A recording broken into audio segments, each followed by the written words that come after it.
Shaking in the middle of the night in 1812 and wrote a letter to Thomas Jefferson talking about that this was the second time he had felt shaking. The reiteration of earthquakes continues to be reported from various sources. They have slightly reached the state of New York and been severely felt west and southwest of it. There was one here this morning, 5 to 6 minutes after 4 o'clock. It was rather stronger than any preceding one and lasted several minutes. The New Madrid earthquakes pose a major enigma for seismologists, since they don't fit into the standard explanation of how earthquakes occur. New Madrid's in the middle of history in the sense that it's not anywhere near a plate belt. It's up in the middle of the American plate. Trapped in a circular region. What do we do when large earthquakes don't fall on what we think today? It's a real dilemma for earthquake science. What could cause a major earthquake in the otherwise seismically benign eastern United States? One factor seems to be ancient stresses left over when the continent tried to split in two, forming a geological weak zone. The trigger for these megaquakes may be, of all things, ice. That zone where the United States tried to split apart was weak geologically. This is why the Mississippi River flows where it does. It's flowing along that weak zone in the Earth's crust right there. And this weak zone in the Earth's crust concentrates all of the stresses for the central part of the United States.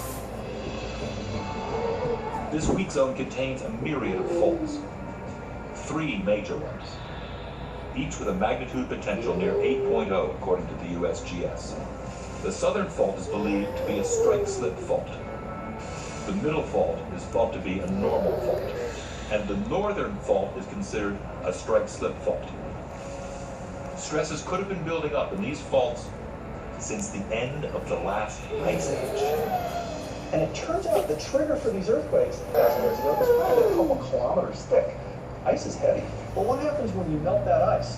What happens when you remove that pressure, melt the ice? It pops right back up to the surface. We call it elastic rebound.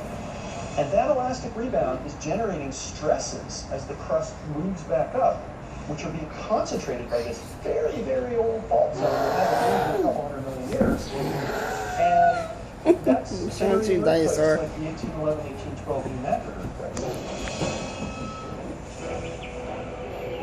In 1812, the New Madrid area was a sparsely populated frontier. Today, it's bustling with major cities like Memphis, St. Louis, and Little Rock. Millions are now in harm's way of a fault that hasn't ruptured in 200 years. We're not really sure exactly when the next set of New Madrid-like earthquakes will occur. We know they will occur in the future. The Federal Emergency Management Agency, FEMA, has published a report outlining the dangers of the New Madrid seismic zone. Based on FEMA's report called Impact of Earthquakes on the Central USA and USGS assessments of the seismic hazard in New Madrid, the next earthquake in that zone might look something like this. It's a warm spring day in the Midwest. 9 a.m., Carruthersville, Missouri, the sleepy southern town of 6,000.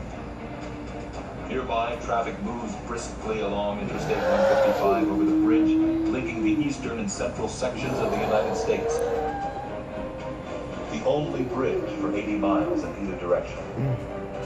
It's doubtful any of the drivers know the grave seismic dangers that lurk buried beneath the river below. It's 9:05 a.m. The northern New Madrid fault slips again for the first time in almost 200 years. The pent-up strength